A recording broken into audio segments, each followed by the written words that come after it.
In this video, I'm going to show you how you can add new users, as well as manage the level of permissions for each user.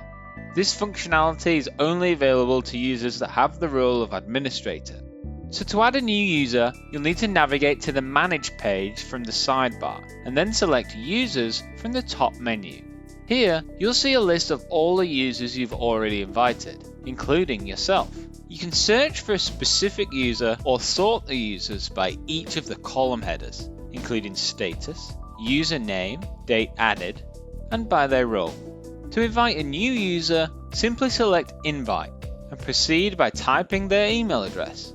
You can invite multiple users at once by using a comma to separate their email addresses.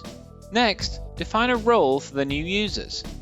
There are 3 roles to choose from, each with a different level of access to tools within the site. So let's take a look at these in more detail.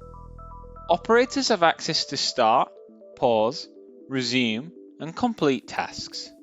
Managers have access to almost all areas of Fusion Production. The only difference between the role of a manager compared to that of an administrator is the ability to control the users and their roles. Once you invite a user, an invitation email is sent containing a link to the Fusion Production site. As an administrator, you can edit their account. You can either change their role or deactivate their account. Please continue watching the videos in this series for more helpful information about how to use Fusion Production. Thanks for watching.